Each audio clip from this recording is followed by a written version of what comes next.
Hello friends, welcome back கேபே store channel நண்பர்களே. இன்றைக்கி இந்த வீடியோவில் பார்த்தீங்கன்னு வச்சுக்கோங்களேன், மிக மிக முக்கியமான ஒரு ஜோதிட தாள்களை தான் இப்போ இந்த வீடியோவில் அதிரடியாக கன்னிராசிக்கார நேர்களுக்கு பார்க்க போகிறோம். அதாவது இந்த ஆண்டுடைய கடைசி நாள் ரொம்ப எச்சரிக்கையான நாளாக வருது. டிசம்பர் மாதமானது நடந்துட்டுருக்கு. டிசம்பர் மாதம் முடிந்ததுக்கு பின்னாடி புதிய வருடமானது பிறக்க போகுது. டிசம்பருடைய 30ஆம் தேதி ரொம்ப வலுவான ஒரு நாளாக சொல்லப்படுது.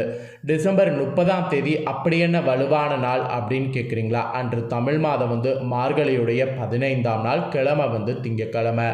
இந்த நாள் அன்னைக்கு அமாவாசையானது வருது. வரக்கூடிய அமாவாசை சோமவதி அமாவாசை என்று சொல்லலாம். இந்த சோமவதி அமாவாசையில் கண்டிப்பாக விதி மாற்றமானது ஏற்படுது. இந்த விதி மாற்றமானது ஒவ்வொரு ராசிக்கும் சுழற்றி அடிக்கிற மாதிரி பலனை கொடுக்க போகுது. அதில் கன்னி ராசிக்காரங்களுக்கு என்ன பலன் கிடைக்கும் அப்படிங்கிறத தான் இந்த வீடியோவில் ஷேர் பண்ண போகிறேன். கன்னி ராசிக்காரங்க உங்கள் ராசிக்கு என்ன மாதிரியான பலன் கிடைக்கும் அப்படிங்கிறத தெளிவாக இந்த வீடியோவில் தெரிஞ்சுக்குங்க. ஸோ தெரிஞ்சு அந்த பலன்களுக்கேற்ப நடந்து பலன் பெறுங்க. அதுக்கு முன்னாடி இந்த அமாவாசையுடைய சிறப்பையும், இந்த மார்கழி அமாவாசையில் நீங்கள் என்ன செய்யலாம் என்ன செய்யக்கூடாது அப்படிங்கிற ஒரு சில விஷயங்களையும் ஷேர் பண்ணுறேன். அதையும் கன்னிராசிக்காரங்க இந்த வீடியோவில் தெரிஞ்சுக்கோங்க. சூரியனும் சந்திரனும் ஒரே நேர்கோட்டில் வரக்கூடிய நிகழ்வினை அமாவாசை நாள் என்று சொல்லப்படுது.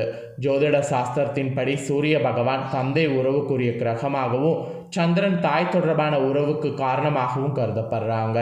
அதனால் இந்த இரு கிரகங்களும் நேருக்கு நேர் சந்திக்கக்கூடிய நாளில் முன்னோர்கள் நினைத்து வழிபாடு செய்தால் நல்லது. மெயினாக இது யாருக்கு நல்லதுன்னா, பித்ருலோகத்தில் இருக்கக்கூடிய அவர்களுக்கு நற்கதி கிடைக்கும் என்று சொல்லப்படுது. அதனால் முன்னோர்களுக்கு ரொம்ப நல்லது. அமாவாசை அன்று தர்ப்பணை கொடுத்து வழிபாட முடியவிட்டாலும் முன்னோர்களை நினைத்து எள்ளும் தண்ணீரும் கண்டிப்பாக இந்த நாளில் இறைக்க வேண்டும். அதுதான் ரொம்ப முக்கியம்.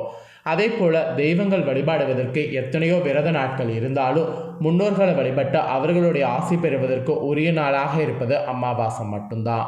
எனவே மற்ற விரத நாட்களுக்கு எப்படி விதிமுறைகள் உள்ளதோ அதே போல் அமாவாசைனால் சில விஷயங்கள் கண்டிப்பாக செய்ய வேண்டும், சில விஷயங்களை கண்டிப்பாக தவிர்க்க வேண்டும் என்ற விதிமுறை இருக்குது. அதுலேயும் மார்கழி அமாவாசை நாளில் உங்கள் ராசிக்காரங்க என்னென்ன விஷயங்களை செய்யலாம், எவற்றையெல்லாம் தவிர்க்க வேண்டும் என்பதெல்லாம் உங்களுக்கு இந்த வீடியோவில் தெளிவாக ஷேர் பண்ண போகிறேன். அதுக்கு முன்னாடி மார்கழி அமாவாசையுடைய மெயின் சிறப்பை ஷேர் பண்ணுறேன், நோட் பண்ணிக்கோங்க. பக்தி செய்வதற்கு மிக உயர்வான மாதமாக கருதப்படுவது மார்கழி மாதம். இதில் வரக்கூடிய ஒவ்வொரு நாளும் ஒவ்வொரு திதியும் சிறப்புக்குரியது. அதிலும் அமாவாசை, பௌர்ணமி போன்ற முக்கிய விரத மற்றும் வழிபாட்டு நாட்கள் மார்கழி மாதத்தில் கூடுதல் சிறப்பு பெறுது. பொதுவாக அமாவாசை என்பது முன்னோர் வழிபாட்டுக்குரிய நாள் என்பது நமக்கு தெரியும். ஆனால் மார்கழி மாதத்தில் வரக்கூடிய அமாவாசைக்கு எக்ஸ்ட்ரா தனி சிறப்பு இருக்குது. அதுலேயும் இந்த ஆண்டுடைய இறுதி சோமவதி அமாவாசையாக வருது. மார்கழி அமாவாசையில் நம்மளுடைய முன்னோர்கள் மட்டும் இல்லாமல் அகால மரணம் அல்லது துர்மரணம் அடைந்தவர்களுக்கு மார்கழி அமாவாசை என்று தர்ப்பணை கொடுத்து வழிபட்டால் அந்த ஆத்மாக்கள் துன்பப்படாமல் வைகுண்ட பதவியை அடையும் என்பது நம்பிக்கையாக சொல்லப்படுது. அது மட்டும் இல்லாமல் மார்கழி அமாவாசையில் இறந்த நம்மளுடைய முன்னோர்களுக்கு தர்ப்பணை கொடுத்து வழிபட்டால் நம்மளுடைய பல தலைமுறைக்கு இருக்கக்கூடிய பித்ருதோஷம் நீங்கும். இந்த நாளில் விரதம் இருந்து வழிபட்டால் பித்ருதோஷம் நீங்குவதோடு வீட்டில் மகிழ்ச்சி, வளர்ச்சி, செல்வ வளம் ஆகியவை எல்லாமே அதிகரிக்கும். மார்கழி அமாவாசை நாளில் அனுமன் அவதார தினம் நிகழ்ந்ததாக சொல்லப்படுது. அதனால் இந்த நாளில் தான தர்மம் செய்தாலும் சனிதோஷம் உள்ளிட்ட அனைத்து கிரகதோஷமும் நீங்கும். ஜாதகத்தில் சந்திரனால் பாதிப்பு இருக்கிறவங்க மார்கழி அமாவாசை நாளில் நவக்கிரகங்களில் இருக்கக்கூடிய சந்திர பகவானுக்கு விளக்கேற்றி வழிபாடு செய்யணும். இல்லைனா சிவபெருமானுக்கு விளக்கேற்றி வழிபாடு செய்யணும். இப்படி செய்தால் சந்திரனால் ஏற்பட்ட தொல்லை நீங்கும். இப்படி பல சிறப்புகள் மிகுந்த மார்கழி அமாவாசையில் உங்கள் கன்னிராசிக்காரங்க என்னெல்லாம் விஷயங்கள் செய்யலாம், என்ன விஷயங்களை செய்யாமல் தவிர்க்க வேண்டும் என்பதை இப்போ சொல்ல போகிறேன். அதை தெளிவாக இந்த வீடியோவில் தெரிஞ்சுக்குங்க. ஃபஸ்ட்டு செய்ய வேண்டிய விஷயங்கள் என்னங்கிறத ஷேர் பண்ணுறேன், அதை தெரிஞ்சுக்குங்க. புனித நதிகளில் இந்த நாளில் நீராட வேண்டும். இந்த நாளில் புனித நீராடினால் கங்கையில் நீராடிய பலன் உங்களுக்கு கிடைக்கும். அப்புறம் இந்த நாளில் அன்னதானம், அரிசி, காய்கறி போன்றவற்றை தானமாக கொடுக்கணும். அப்புறம் இந்த நாளில் இறந்து போனவர்களுக்கு தர்ப்பணம், பிண்டதானம் ஆகியவை நீங்கள் செய்யணும். அப்புறம் இந்த நாளில் காகம், பசு போன்ற உயிரினங்களுக்கு உணவளிக்க வேண்டும். அப்புறம் இந்த நாளில் முன்னோர்களை நினைத்து தான் உங்கள் தானங்கள் செய்யணும். அந்த தான தர்மங்கள் செய்கிறது தான் உங்களுக்கு நல்ல பலனை கொடுக்கும். அப்புறம் இந்த நாளில் அரச மரத்தடியில் நல்லெண்ணெய் தீபம் ஏற்றி வழிபாடு செய்யலாம். இதை செய்தால் சனிதோஷம் உள்ளிட்ட கிரகதோஷம் விலகும். அப்புறம் முன்னோர் வழிபாடு மட்டும் இல்லாமல் இந்த நாளில் அஷ்டலட்சுமி வழிபாடும் நீங்கள் பெண் தெய்வ வழிபாடும் மேற்கொள்ளலாம். இது செய்திங்கன்னா செல்வ வளம் பெருகும், தடைகள் உங்களுக்கு விலகும். அப்புறம் அனுமனை இந்த நாளை வழிபாடு செய்திங்கன்னா ராகு கேது சாணி போன்ற கிரகங்களால் ஏற்படக்கூடிய கெடுபலன்கள்லேருந்து தப்பிக்க முடியும். இதெல்லாம் செய்ய வேண்டிய விஷயங்கள் என்று சொல்லப்பட்டிருக்கு. அப்புறம் மார்கழியில் நீங்கள் தவிர்க்க வேண்டிய சில விஷயங்களும் இருக்குது. அது என்னங்கிறத ஷேர் பண்ணுறேன், நோட் பண்ணிக்கோங்க. சுபகாரியங்கள் நடத்துவது, புதிய தொழில் துவங்குவது, புதிய முதலீடுகள் செய்வது ஆகியவற்றை இந்த நாளில் தவிர்க்க வேண்டும். அப்புறம் வீட்டுக்கு தேவையான பூஜை பொருட்கள், தன்யாக்கள், மாவு பொருட்கள், எண்ணெய் போன்ற பொருட்கள் இந்த நாளில் வாங்குவதை தவிர்க்க வேண்டும். துக்க காரியங்களில் கலந்து கொள்வது, இடுகாடு போன்ற வறட்சியான இடங்களுக்கு செல்வது, அசைவம் சாப்பிடுவது ஆகியவற்றை இந்த நாளில் தவிர்க்கணும். அப்புறம் முன்னோர்கள் நமக்கான வீட்டிற்கு வரக்கூடிய நாள் என்பதனால வாசலில் கோலம் இடக்கூடாது. சண்டையிடுவது, அமங்கலமான சொற்களை பேசுவது, கோபப்படுவது, இதை எல்லாத்தையுமே தவிர்க்க வேண்டும்.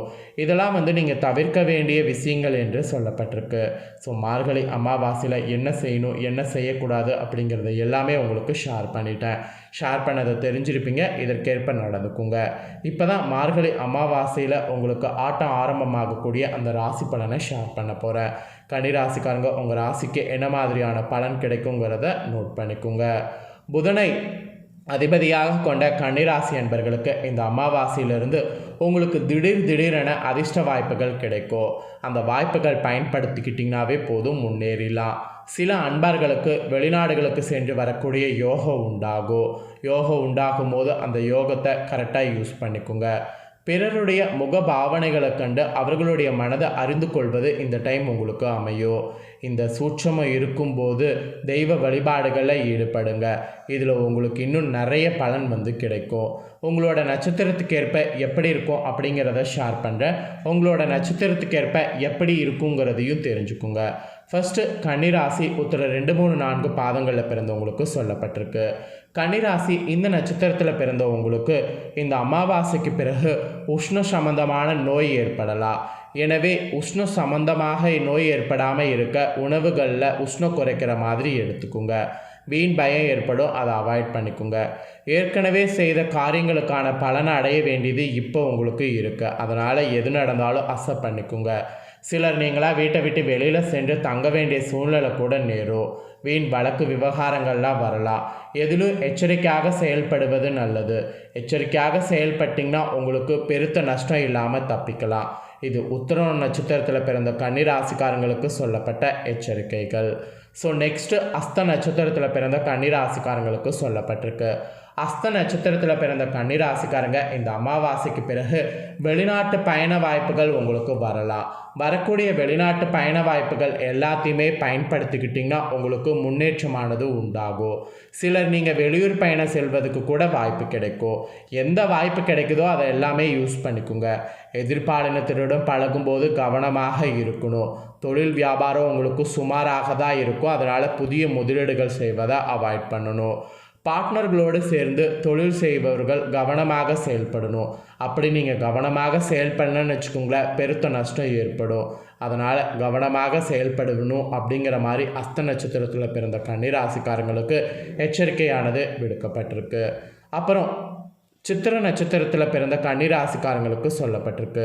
சித்திர நட்சத்திரத்தில் 1, 2 பாதம் பிறந்த கன்னிராசிக்காரங்க உங்களுக்கு இந்த அமாவாசையிலிருந்து கடன் தொல்லையானது தலை தூக்கலாம். அதனால் முடிஞ்ச அளவு செலவை கண்ட்ரோல் பண்ணிக்கோங்க. எச்சரிக்கையாக செலவில் இருக்கிறது நல்லது. உத்தியோகத்தில் இருக்கிறவங்களுக்கு கூடுதல் பணி சுமை, இடமாற்றலாக ஏற்படும். அலைச்சல் போன்றவை கூட இருக்கக்கூடும். எதுலேயும் கவனத்தோடு இருக்கிறது நல்லது. குடும்பத்தில் அமைதி நிலவ குடும்ப உறுப்பினர்களை அனுசரித்து செல்லணும். அது ரொம்ப ரொம்ப நல்லது. கணவன் மனைவிக்கிடையே மன வருத்தம் உண்டாகலாம். பிள்ளைகள் நலனில் அக்கறை காட்டணும், இல்லைனா நஷ்டம் ஏற்படும். ஸோ சித்திர நட்சத்திரத்தில் பிறந்தவங்களுக்கு இந்த மாதிரியான எச்சரிக்கையானது விடுக்கப்பட்டிருக்கு. ஆக மொத்தம் கன்னிராசிக்காரங்களுக்கு இந்த அமாவாசையிலிருந்து இந்த மாதிரியான பலன்கள் கிடைக்கும் என்று உங்களுக்கான பலன்களானது குறிப்பிடப்பட்டிருக்கு. குறிப்பிடப்பட்ட பலனை தெளிவாக இந்த வீடியோவில் ஷேர் பண்ணிட்டேன். ஷேர் பண்ணதை தெரிஞ்சிருப்பீங்க. தெரிஞ்சதுக்கேற்ப நடந்து பலன் பெறுங்க. இந்த முக்கியமான தாள்களை நீங்கள் பார்த்தது போல் உங்கள் ஃப்ரெண்ட்ஸ் ஃபேமிலி இருக்கவங்களும் பார்த்து பலனடையணும்னு நினச்சிங்கன்னா வீடியோ லைக் பண்ணி ஷேர் பண்ணுங்கள். ஏன்னா உங்கள் ஃப்ரெண்ட்ஸ் ஃபேமிலியில் இருக்கிறவங்களும் உங்களை போல் கன்னிராசிக்காரங்க இருந்தாங்கன்னா அவங்களும் கண்டிப்பாக இந்த தாள்களை தெரிஞ்சு இந்த அமாவாசையில் இதற்கேற்ப நடந்து பயனடையட்டும். ஸோ கண்டிப்பாக வீடியோ லைக் பண்ணி ஷேர் பண்ணுங்கள். உங்கள் ஃப்ரெண்ட்ஸ் ஃபேமிலி இருக்கவங்களும் பார்த்து பலனடையட்டும். மேலும் இதே போல் புதிய அப்டேட்டான நிறைய வீடியோ நம்ம சேனலில் போடப்படும். அதை எல்லாத்தையுமே உடனுக்குடனே தெரிந்து கொள்ள மறக்காமல் நம்ம சேனலை சப்ஸ்கிரைப் பண்ணுங்கள். கூட பெல் பண்ண ப்ரெஸ் பண்ணுங்கள். அதை பண்ணிட்டீங்கன்னா நான் போகிற மற்ற அப்டேட்டான எல்லா வீடியோஸும் உடனுக்குடனே தெரிந்து கொள்ளலாம். ஸோ மறக்காமல் பண்ணுங்கள். இதே போல் சுவாரஸ்யமாக வேறொரு புதிய தகவலோடு மீண்டும் இன்னொரு வீடியோவில் வந்து சந்திக்கிறேன். Thank you.